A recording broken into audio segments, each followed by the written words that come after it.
From Music City, USA, it's David Hooper and Music Business Radio. Welcome to Music Business Radio.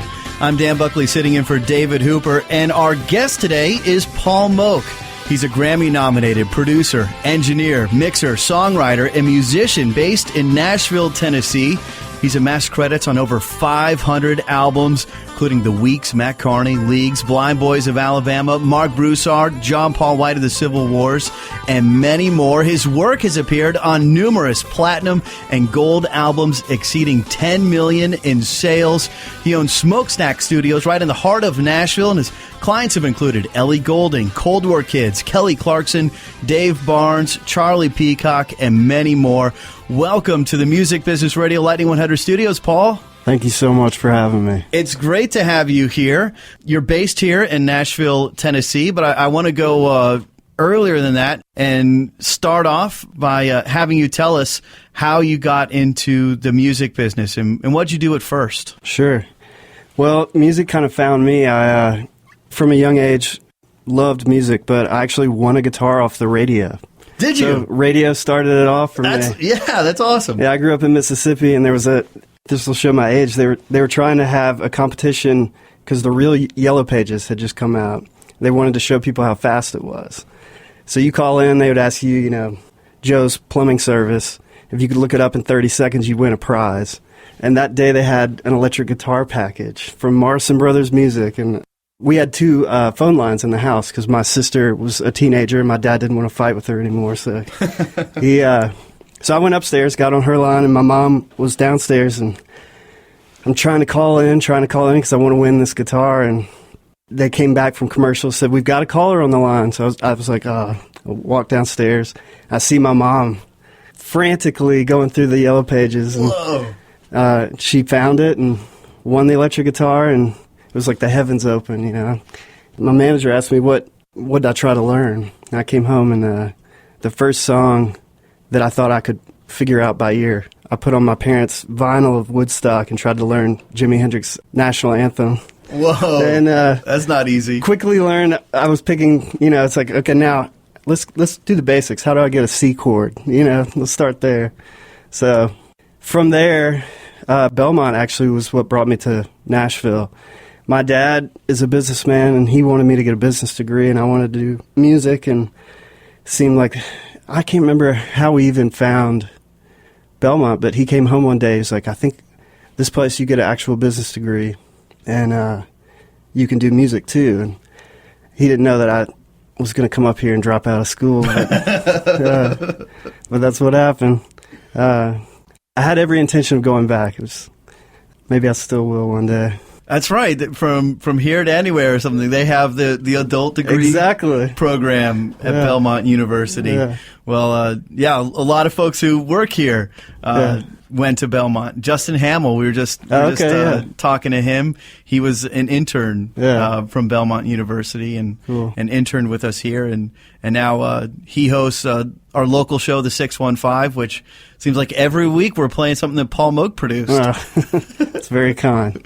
But you didn't start off as a producer. Right. You started off as a musician. Mm-hmm. Tell us about being a musician and before your life as a producer. Yeah.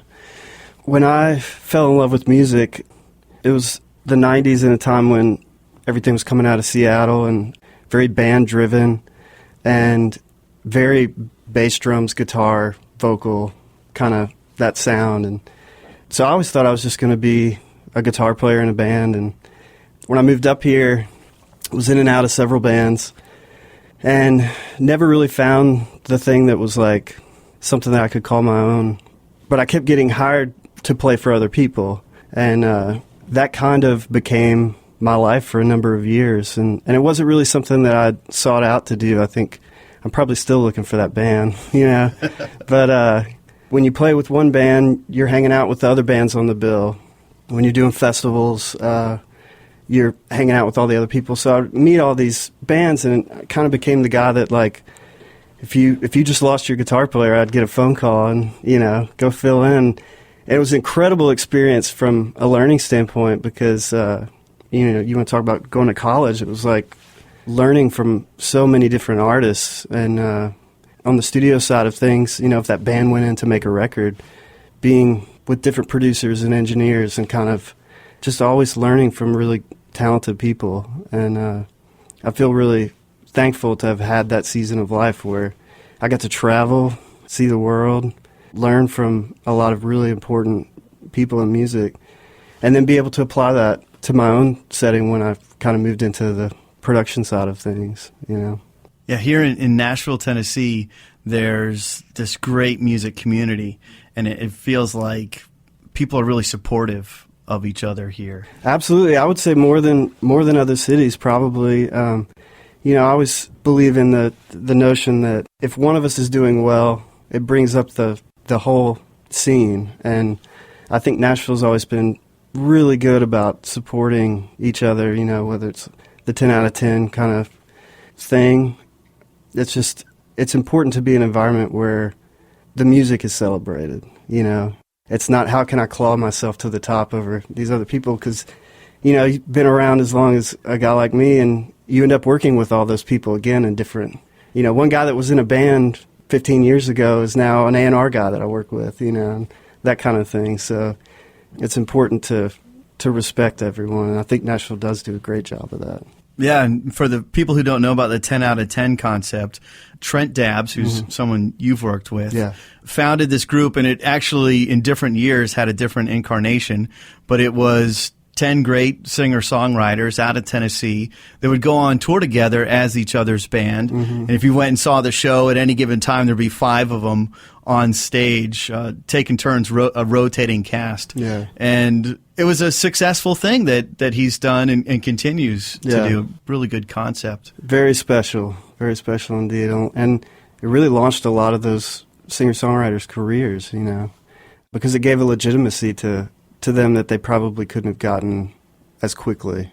We're talking to Paul Moak today. He's our guest on Music Business Radio. He's a Grammy-nominated producer, engineer, mixer, songwriter, and musician based in Nashville, Tennessee. You started off more as a touring musician, and then you turned into a producer. You have a recording studio here in Nashville, Tennessee, the Smoakstack studio. Later on in the show, I want to go into more detail about that recording studio. Sure. But one of the things we asked you to do today, because you've worked with so many great artists, a lot of them that we play here on Lightning 100, like Matt Kearney, The Weeks, John Paul White of the Civil Wars, Mark Broussard, Leagues, Blind Boys of Alabama, Trent Dabbs, Matty Diaz. It goes on and on. I asked you to bring some demos where we can listen to where the song was when it got to your ears, and then what it sounded like afterwards after you had done your magic. And it sounds like you've brought some pretty good ones. Yeah, it was a lot of fun putting it together, actually. Yeah? Yeah. What should we start with? Which one should we do first? We could do The Weeks. Okay. Yeah. So The Weeks, and you talk about bands hitting that next level and bringing up everyone around them. It feels like The Weeks are doing that right now. Yeah. Well, I got a special place in my heart for The Weeks because we're actually all from the same hometown. Oh, they're from your hometown. Yeah. I'm just a little bit older than them, but we're running around the same area. But I didn't meet them till they moved up here to Nashville. But as soon as they walked in, and when you walk in my studio, it's got this old metal tin cutout of Mississippi with the star right where I grew up. And they walked in, they were like, pointed at it. Wait, are you from Mississippi? I was like, yeah. And from then on, it was like, wow. Not a whole lot comes out of there these days. So we definitely had a big bond. And we're stealing them. Nashville is stealing the good people from Mississippi. Yeah, well, it's you got to be in a place where you can make a living doing this, and this town is so supportive of the people coming in from other areas. So. But they, I think in the Delta, the twins, Kane and Kyle, went to Delta State University for a minute, and they had a recording studio there or something where they demoed out all the songs. So the first one that you've got is the demo Brother in the Night that they sent me. And this is from their most recent album, Dear Bo Jackson, that they put out last year, not their first record. Was it your first record working with them? Yeah, my first record working with them, yeah. And it sounds like it was an enjoyable experience, especially when they walked in and you guys realized. It was. Yeah. They're a very talented, special group. And when you walk into a situation and you know, I'm the right guy for this, I should be here. They're the right band for this. They should be here.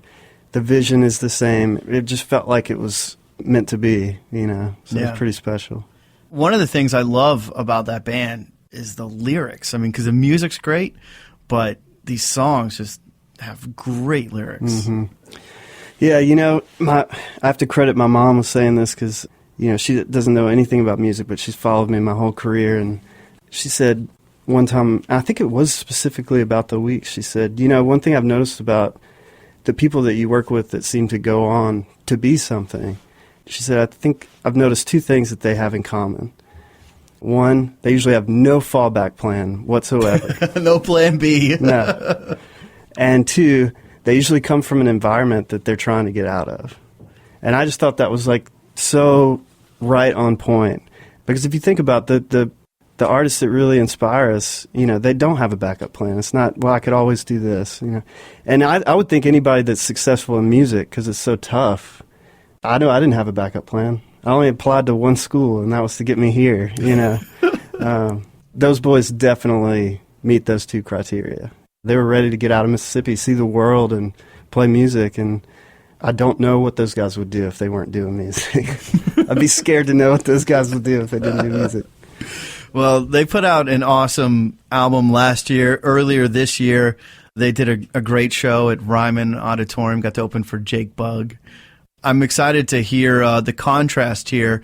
And we were talking about this, that a demo of a band is closer to the finished product than the demo of a singer-songwriter. Yeah, well, I would say there's two different ways to approach making a record, in my opinion. When you have a band coming in, they usually already have the vibe, the concept, and the sound, and it's more about capturing a great performance and encouraging them and getting them to a place where, you know, when you go to a show and the hairs on the back of your neck stand up because it was just a different night. It was electric, you know. It's like you're trying to encourage the band to get to that kind of a point. A singer-songwriter, usually the performance aspect is there, but they need help crafting the sound because, you know, they're usually writing on a solo instrument and they hear something in their head, but they can't do it. A band can do it. They just need it recorded better. So what you'll hear on this is the vibe of the song, and most of the arrangement and the parts are pretty right on. And so then it was coming into a studio and just trying to get them to perform at the level that you see when they're playing a place like the Ryman, you know. Let's take a listen to it. This is Nashville's own The Weeks and the demo version of Brother in the Night on Music Business Radio.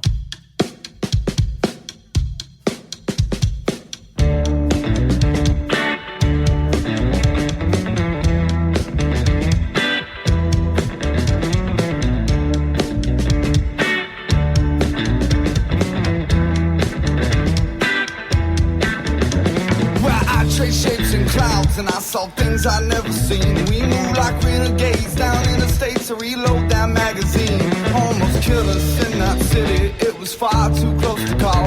Scream, put money in the bags, rip wanted posters off the walls. Say I'm wanted for a murder of a man I've never seen. They say I shot him dead, one to his head, somewhere in Holly Springs. May have killed a man before, not the one that they exclaim. They'll see the barrel of my gun before they ever see me.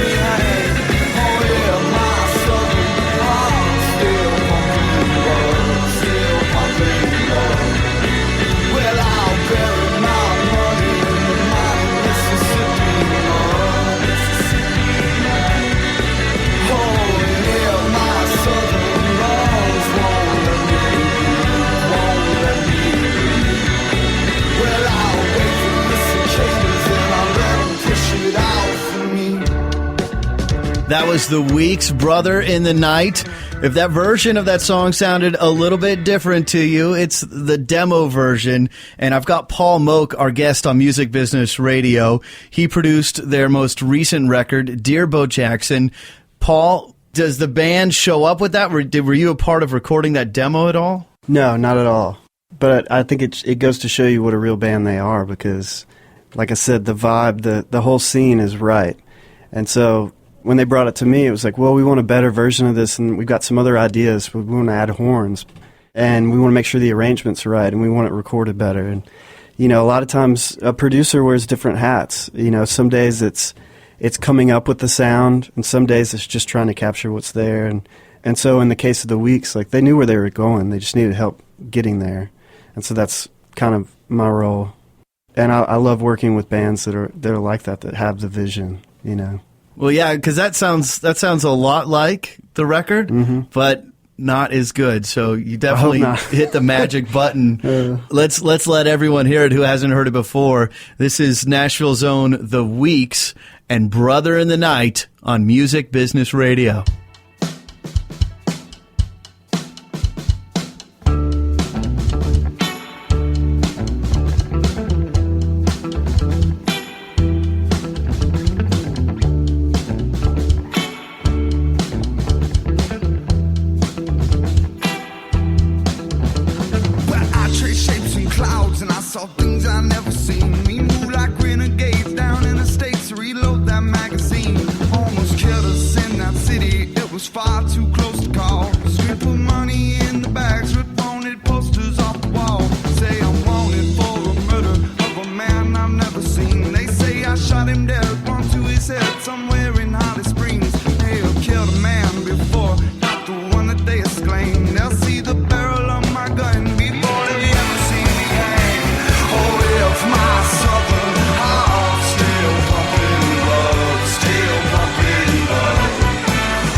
That's The Weeks on Music Business Radio. Brother in the Night from Dear Bo Jackson.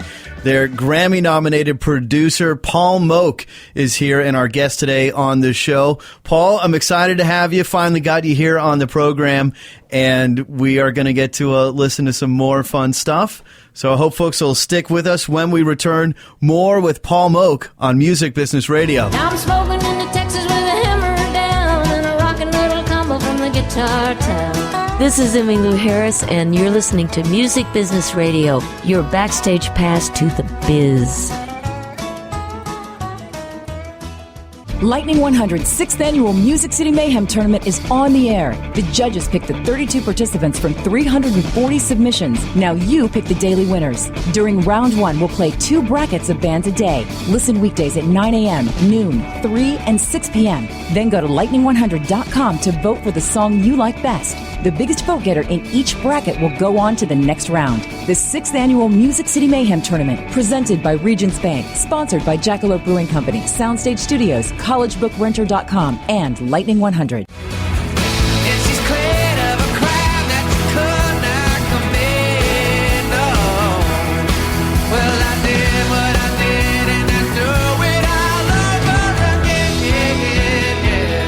Hey, this is Ricky from the Wild Feathers. You're listening to Music Business Radio, your backstage pass to the biz.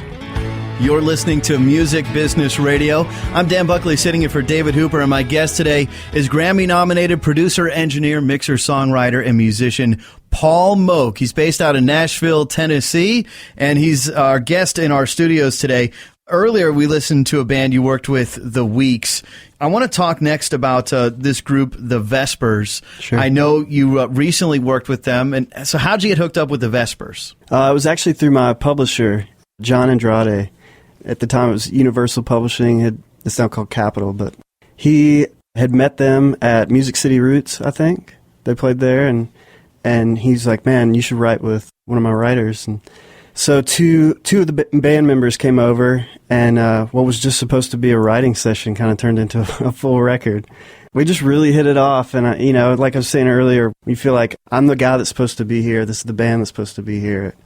I'm just a big believer in right place, right time. And one thing I always say is I've never been good at creating opportunity. I'm not the type of guy that can walk into a room and, make himself known or whatever. But I had to learn how to maximize opportunity. So I never met the Vespers, but when they came into the studio and we were kindred spirits, I knew that writing a good song, working together was going to pay off. And we just really had a good time. They called me about a week later and was like, man, we want to meet and talk about doing a record. And now here we are on the other side of it, you know. So sometimes you get hooked up with people just to write songs, not necessarily produce songs. Correct. Who else have you written with? Well, I wrote with Mark Broussard, and that led into a full-length record with him that will come out this year. Goodbye June, that's the way that happened. A lot of it, I would say probably half the stuff I work on starts out as writing songs together. So it's definitely a big part of what I guess I bring to the table. So when you sat down with the Vespers to write some songs, what was one of the first songs you wrote? Actually, the first song we wrote was called New Kids, and that's the one that I brought the demo of our writing session and then the mastered version. And really proud of it. Phoebe Cryer from the group came up with the original hook that you'll hear, and we just kind of wrote the song around that. So, well, let's take a listen to it. This is Nashville's own The Vespers, and a song that they wrote with our guest, Paul Moak, who produced their new album. It's The Vespers and the demo version of New Kids on Music Business Radio.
That was The Vespers on Music Business Radio, a demo version of a new song called New Kids that they wrote with Paul Moak. He's our guest on the show today.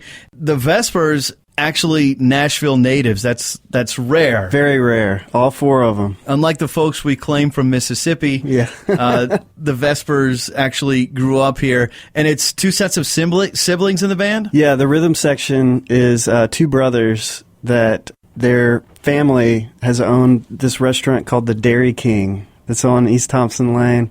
Just an old meat and three that's been around forever. And the two girls are sisters that I think grew up out in Franklin maybe, but very rare. The two sisters have this kind of bluegrass vibe to them vocally, very Appalachian harmonies, like they've just been singing together their whole lives and can play any instrument. And then the brothers are like Led Zeppelin rhythm section, you know, so they got a very unique sound. Do you like working with siblings? And it has its own set of challenges, you know. It's like in the case of the Vespers, the girls are so good at singing with each other and so talented at communicating with each other. A lot of times when you work with siblings, there's maybe not the boundaries of respect that some other band members would have that didn't grow up together. Fortunately, both Kyle and Kane from the Weeks and Callie and Phoebe from the Vespers, very mature respect for the artistry of their sibling. Pretty rare to see something like that, you know. So tell us the difference between this demo version and the demo we heard by the Weeks. This one was more of a spur of the moment. We wrote the song, and wasn't even the full song. This was just like, okay, we just need to lay this down real quick. Go get in the booth with an acoustic guitar and vocal. And it was Phoebe and Taylor's the drummer. I was like, just play the drums. And what was cool about it is it ended up really influencing the way we looked at doing the real version. But it was way more off the cuff where, the Weeks, a song like Brother in the Night, they had rehearsed and practiced and worked out all their parts and probably played it out a few times to test it out. This was like, wrote it, immediately put it down, and then it became what we put on the record. Did it change much between the demo and what made the record? Not the spirit of it, I think. A lot of times when you're writing, there's a magic and a spirit there that if you can capture, which, I'm super lucky to be able to write in the recording studio where you can lay stuff down that is a little bit farther along than probably 2 acoustic guitars and an iPhone, Well, let's take a listen to the final version of the Vespers and New Kids, and this is not out yet. Not out. We just got it mastered about a week and a half ago. So. All right, well, this is new from the Vespers, New Kids, on Music Business Radio. All the new kids are standing up against the wall, and all the young kids, they don't know what is going on. All the lovers, they only see the honey sweet, and they never want to leave.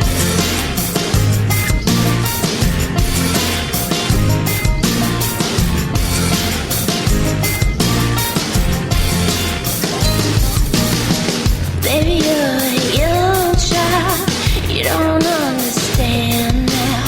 If you could see what I see, you'd wait a little longer. You're more than just a body, flesh and bone is easy. Take a chance and dive off into more than just the shell. All the new kids, they're standing up against the wall, and all the young kids, they don't know what is going on. All the lovers, they only see the honey sweet, and they never want to leave.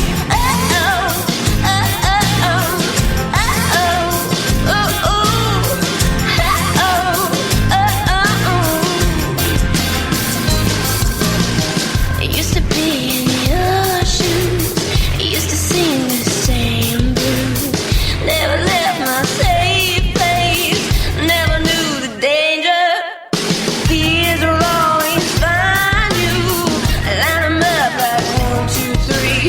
Gotta push past, don't fall too fast, don't settle for less than who you are. All the new kids, they're standing up against the wall, and all the young kids, they don't know what is going on. All the lovers, they only see the honey sweet, and they never want to leave.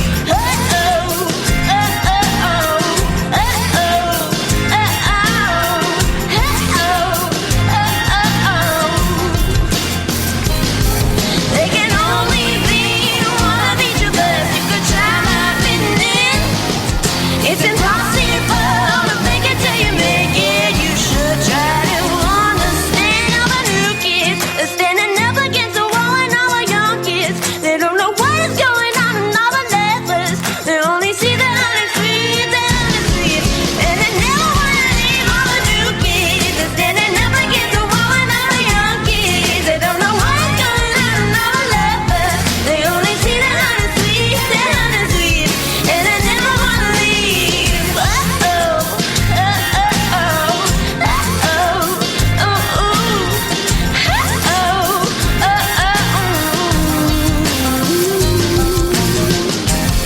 That is new from Nashville's own and Nashville natives, the Vespers, New Kids. It's a track that they did with Paul Moak. He's our guest today on Music Business Radio. And we also listened to the demo version of that track. It sounds great. So when you hear that, do you ever start nitpicking it and thinking, oh, you know what? I wish that the banjo was louder or anything like that. Well, the old saying is a record's never done. You just stop working on it. Okay. Yeah, I'll always hear stuff. But, I mean, that's kind of what drives you to keep pushing forward, So I got to learn to be able to get it to a place where I can at least sleep at night, Have you ever argued about a mix or disagreed? Yes, probably more times than I'd like to admit. You know what? I'm an artist. I would consider myself an artist, even though I'm not out in front of people playing my music. And so you always fight for what you believe in. And I think maybe over the years I've hopefully learned a little bit of a healthier way to argue a point and move towards a resolution. It's really a lot easier to do if everybody in the room feels like everybody in the room's fighting for the right thing.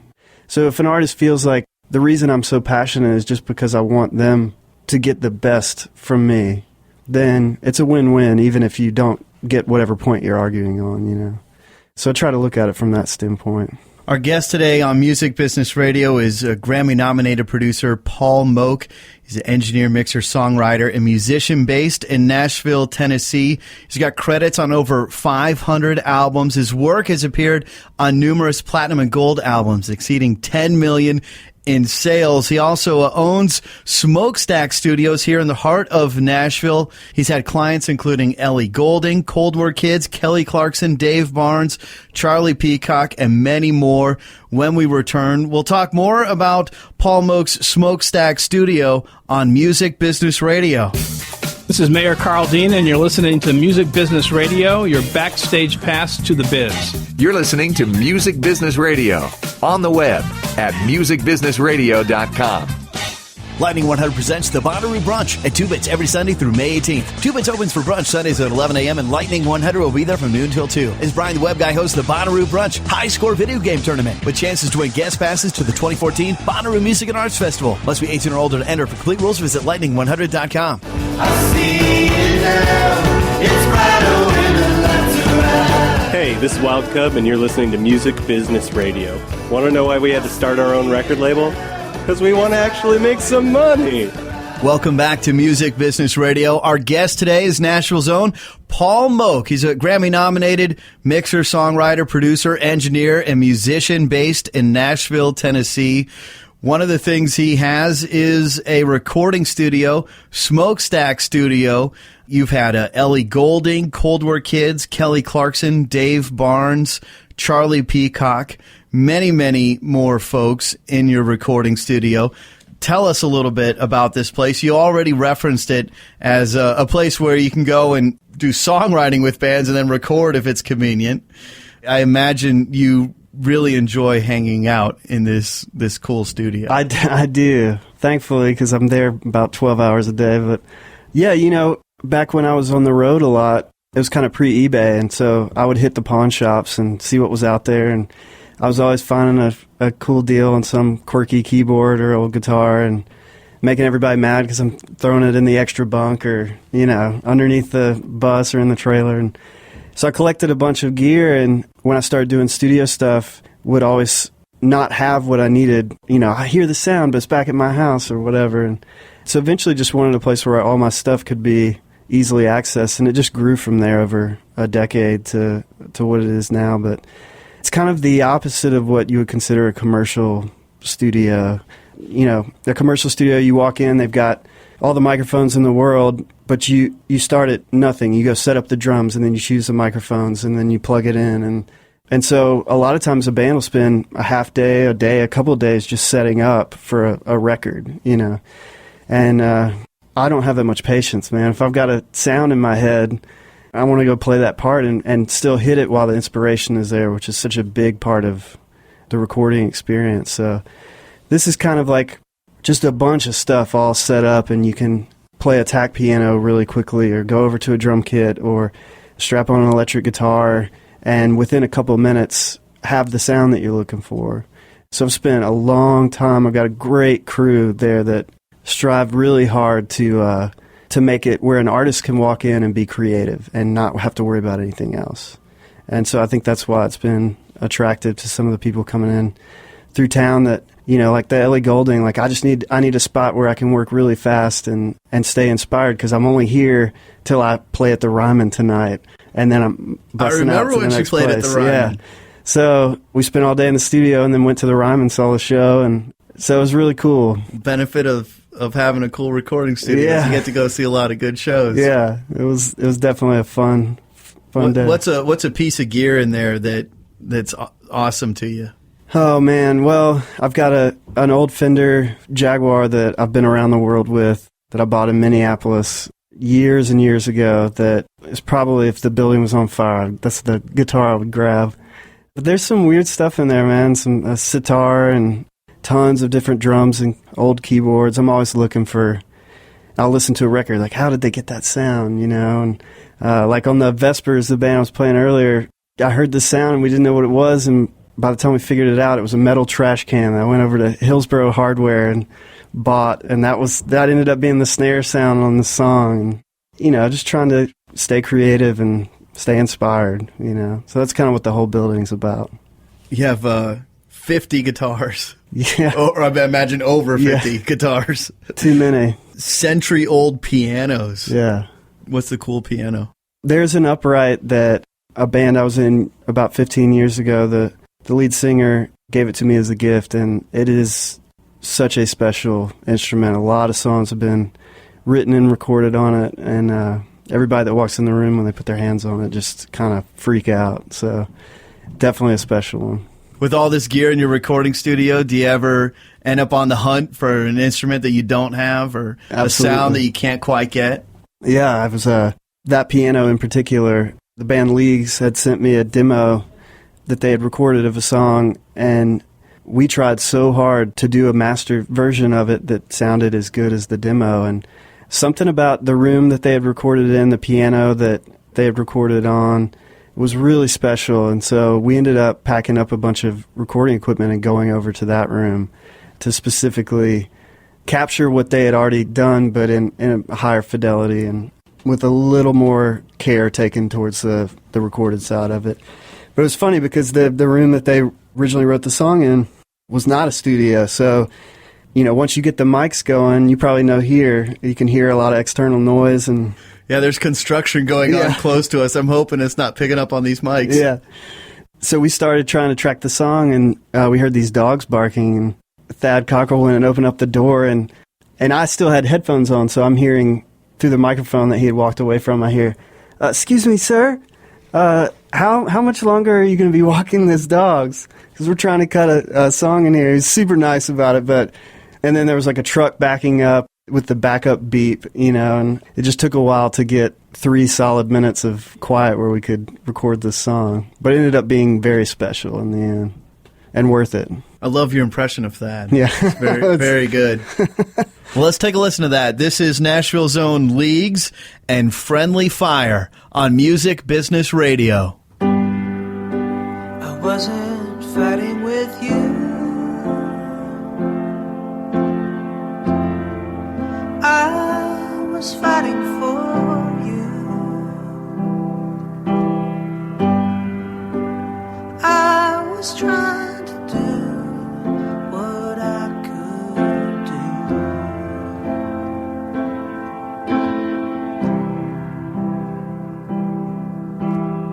And if it came across wrong, that wasn't my intention. Sometimes I come across too strong. I think I just failed to mention. And if I ever hurt you, that was never my desire. You've been wounded by my friendly fire.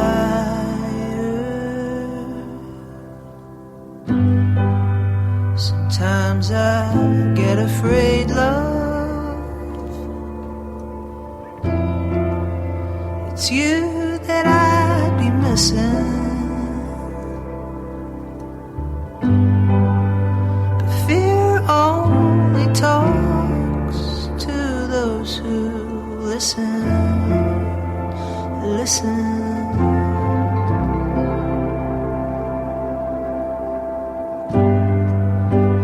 If I ever hurt you, that was never my desire. You've been wounded by my friendly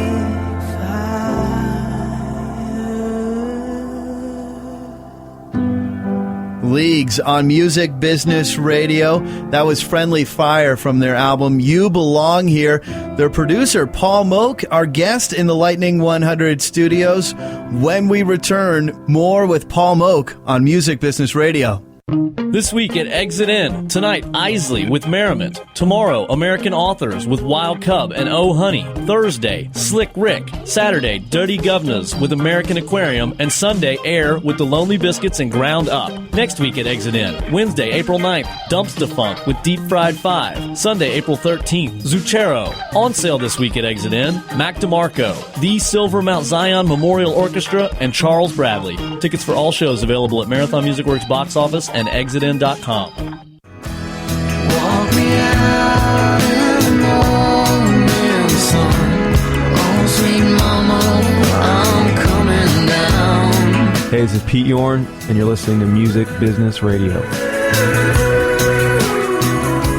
You're listening to Music Business Radio. Our guest today is Nashville's own Paul Moak, the Grammy-nominated mixer, songwriter, producer, engineer, musician, based in Nashville, Tennessee. He's had credits on over 500 albums, including The Weeks, Matt Kearney, Leagues, Blind Boys of Alabama, Mark Broussard, John Paul White of the Civil Wars, and many more. His work has appeared on numerous platinum and gold albums, exceeding 10 million in sales. He owns Smoakstack Studio in Nashville, Tennessee. His clients have included Ellie Goulding, Cold War Kids, Kelly Clarkson, Dave Barnes, Charlie Peacock, and many more. We appreciate you hanging out with us today, Paul. Absolutely. Thank you so much. It's been fun. You brought with you a bunch of stuff. I don't know what all we're going to have time to listen to. Matthew Mayfield. Tell us about Matthew Mayfield. Yeah, he's my musical blood brother, man. He's from Birmingham, Alabama. We met on a writing session, like I said, a number of years ago, and it's led to me producing 3 or 4 different projects for him, maybe even more of that now. But he's just a very talented singer-songwriter and someone that I'm deeply passionate about the music that he makes. You brought with you a demo and produced version of one of his songs. And as a singer-songwriter, this will be different than the demo that we listened to of someone in a band. Correct. Yeah, this one, he's by himself. He wrote the song, and he had an idea for the beat of the song, but he's not in a band, so he just hammered out the beat with his fists on top of a piano and recorded it, and then recorded the piano over it. What was interesting about it is I think he thought, we'll come in and get a band to record this, and once we listened to it, we're like, man, that beat should be the beat. So we just need to figure out how to recreate that in a band setting with the guys that we had on the session. So there's a pretty cool example of how an artist just trying to get what they hear out actually impacted the sound of the final product. Let's take a listen. This is the demo version of Matthew Mayfield's Fire Escape on Music Business Radio.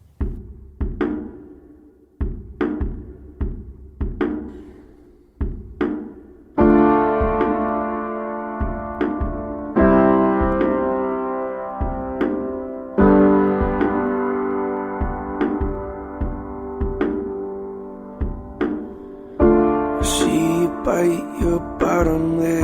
Can you feel my kisses on your hips?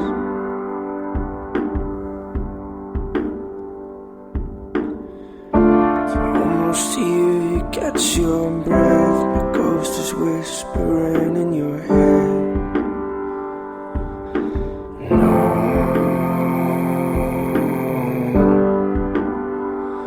you're not home.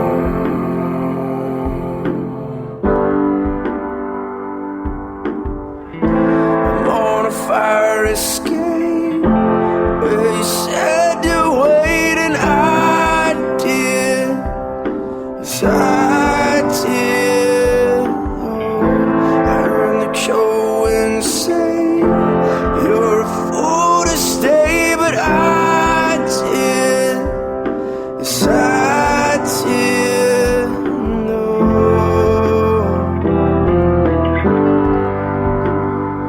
you're not my home.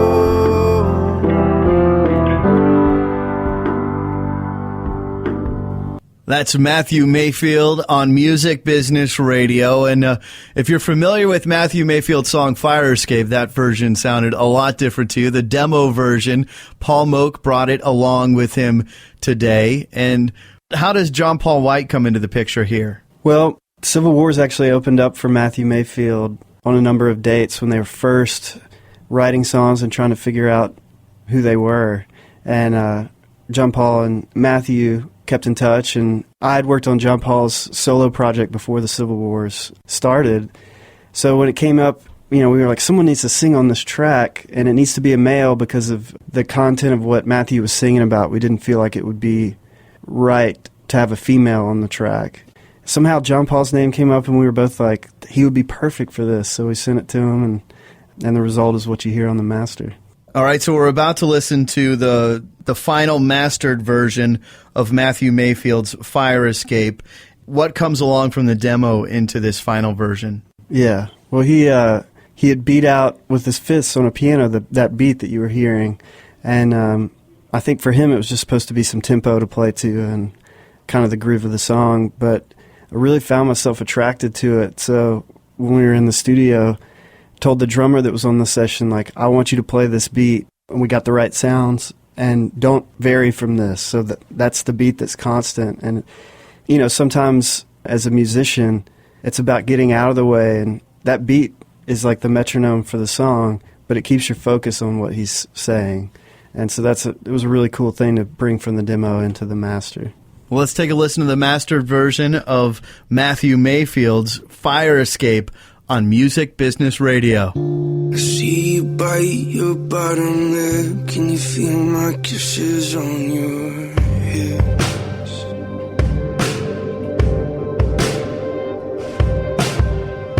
I almost hear you catch your breath. My ghost is whispering in your head.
escape where you said to wait, and I did.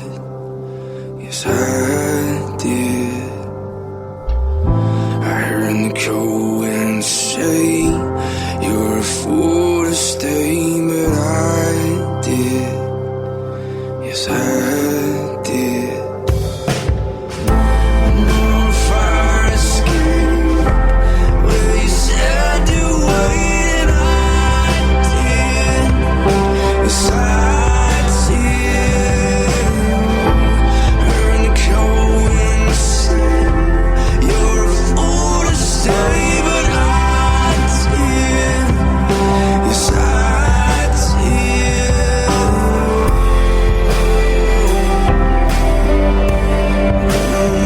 You're not mine.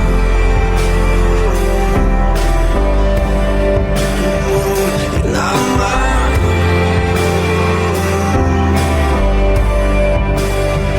You're not mine.